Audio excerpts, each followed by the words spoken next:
कक्षा 8वीं के तीसरे अध्याय चतुर्भुजों को समझना के 8वें लेक्चर में आप सबका स्वागत है। आज इस लेक्चर में हम प्रश्नावली 3.3 के 10 से 12 तक सवाल हल करेंगे। इससे पिछले 2 लेक्चर में हमने प्रश्नावली 3.3 के 1 से 9 तक सवाल हल कर लिए हैं। 10वां सवाल, बताइए कैसे यह आकृति एक समलंब है, इसकी कौन सी 2 भुजाएं समांतर हैं। तो हमें क्या बताना है कि यहाँ हमें एक चतुर्भुज दिया हुआ है कि वो कैसे एक समलंब है। इस चतुर्भुज का नाम क्या है? NKLM। और इसकी कौन सी 2 भुजाएं समांतर हैं। तो बच्चों, हमने समलंब के बारे में पढ़ा है कि समलंब क्या होता है। समलंब एक ऐसा चतुर्भुज जिसकी सम्मुख भुजाओं का एक जोड़ा, सिर्फ एक जोड़ा क्या होता है? समांतर होता है। तो हमें यहाँ पे यही पता लगाना है कि सम्मुख भुजाओं का कौन सा जोड़ा समांतर है। तो चतुर्भुज NKLM में देखें, चतुर्भुज NKLM में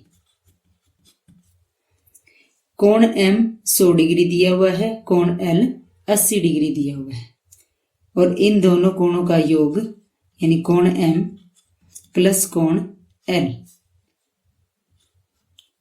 इनका जोड़ क्या है? 180 डिग्री।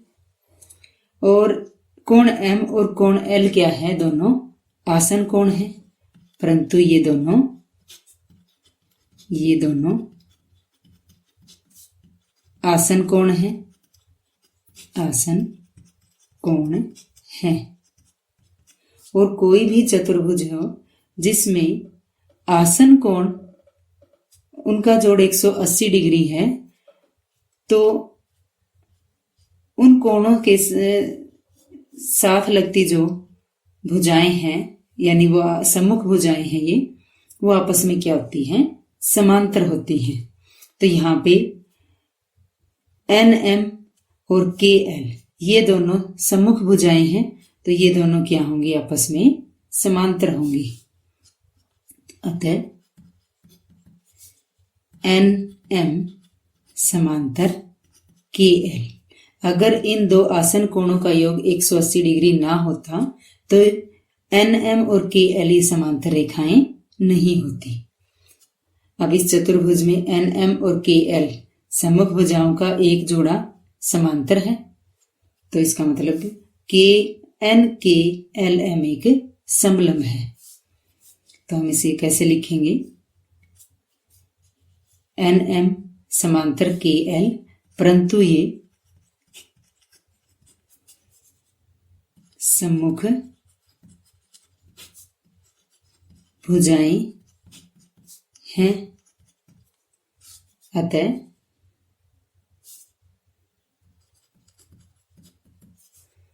NKLM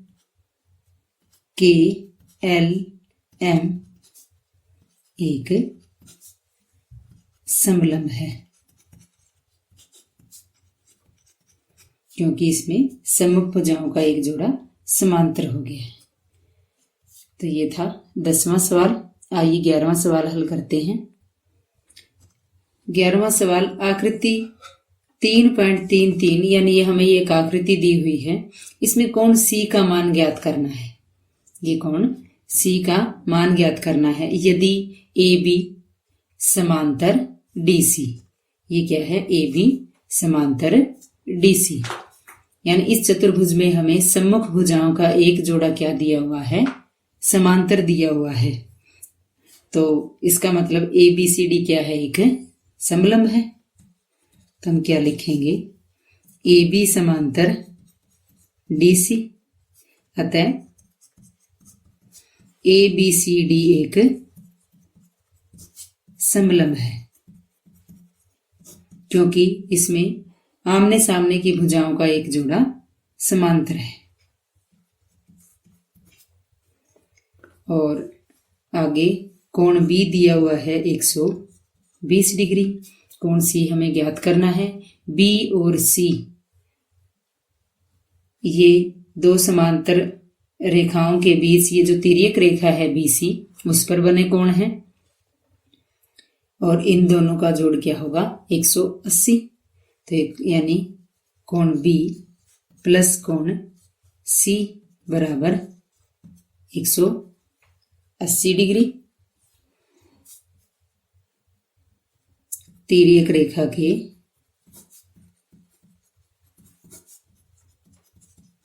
एक ही ओर बने कोण,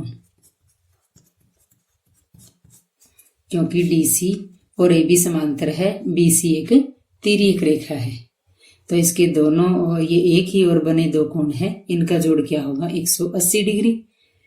कोण B 120 प्लस कोण C बराबर, दोनों का जोड़ है 180। कोण C बराबर 180 माइनस 120 और कोण C बराबर 60 डिग्री। C का मान कितना आ गया 60 डिग्री। अब हम यहाँ पे ये भी कह सकते हैं कोण B और C ये दोनों आसन कोण हैं और ये दोनों दो समांतर रेखाएं DC और AB के बीच में यहाँ बने हुए हैं, तो इनका जोड़ क्या होगा 180 होगा, यानी ये संपूरक होंगे। तो इससे भी हम इसको ज्ञात कर सकते हैं। तो कोण C का मान आ गया 60 डिग्री। ये था 11वां सवाल। आइए 12वां सवाल हल करते हैं। 12वां सवाल आकृति 3.34 में ये हमें एक आकृति दी हुई है।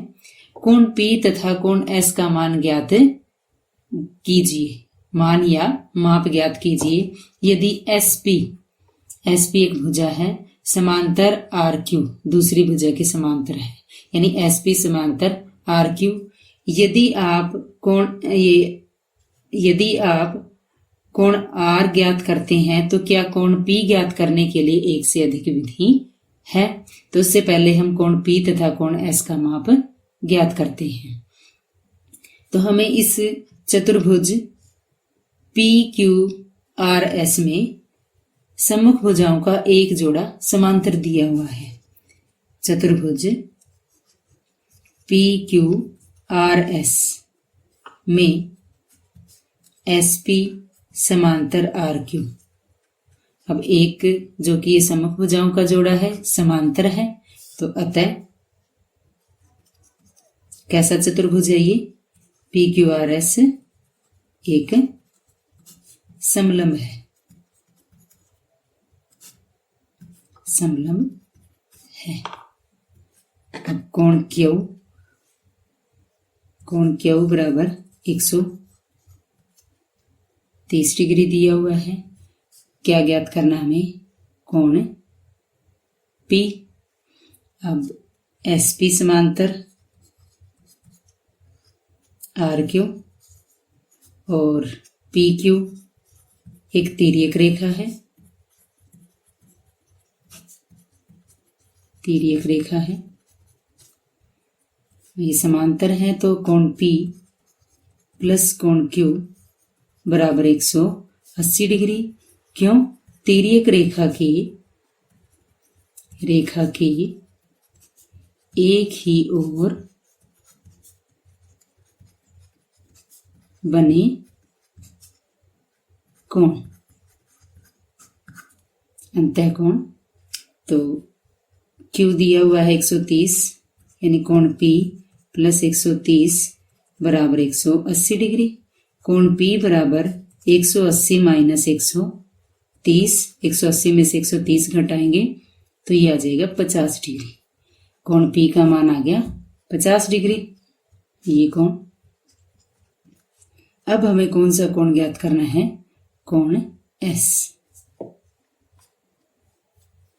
कोण S ज्ञात करना है और यहां पे हमें कोण R, यहां एक बॉक्स दिया हुआ है, यहां कोण R ये क्या दिया हुआ है 90 डिग्री, यानी कोण R बराबर 90 डिग्री। यहां भी जैसे हमने कोण P ज्ञात किया है उसी प्रकार कोण S भी हमें ज्ञात कर लेंगे, क्योंकि एस और आर ये दोनों भी तिर्यक रेखा के, यानी तिर्यक रेखा एस आर, इसके एक ही ओर बने अंतः कोण है और इनका जोड़ भी क्या होगा 180 डिग्री। और कोण आर 90 डिग्री दिया है तो कोण एस भी क्या होगा 90 डिग्री। तो इसी प्रकार जैसे हमने ये ऊपर सवाल हल करके दिखाया है, पी का मान ज्ञात किया, उसी प्रकार हम कोण एस का मान ज्ञात करेंगे। तो वो आ जाएगा कोण एस बराबर आर का मान 90 डिग्री है तो 180 में से 90 घटाएंगे तो ये भी आ जाएगा 90 डिग्री। तो ये है कोण एस का मान। अब आगे क्या दिया हुआ है, यदि आप कोण आर ज्ञात करते हैं, यानी हमें कोण आर का मान दिया हुआ है, तो क्या कोण पी को ज्ञात करने के लिए एक से अधिक विधि है। अब एक विधि तो हमने कौन सी लगाई कि तिर्यक रेखा के एक ही ओर बने कोण। अब आर मान हमें दिया हो और एस भी, क्योंकि आर हमें दे रखा है 90 डिग्री है, और ये दोनों एस और आर ये तिर्यक रेखा के एक ही ओर बने कोण है तो ये भी 90 डिग्री हो जाएंगे। तो क्या हम पी का मान ज्ञात कर सकते हैं। तो अगली विधि कौन सी प्रयोग करेंगे हम यहाँ पे, चतुर्भुज के चारों कोणों का जोड़ 360 डिग्री होता है, उस विधि से हम पी का मान ज्ञात करेंगे। तो यानी कोण पी प्लस कोण क्यू प्लस कोण आर प्लस कोण एस, इन सब का जोड़ क्या होगा 360। और ये क्या है, अन्य विधि है। अन्य विधि क्या ज्ञात करने के लिए, कोण पी ज्ञात करने के लिए। और यहां लिखेंगे चतुर्भुज के चारों कोणों का योग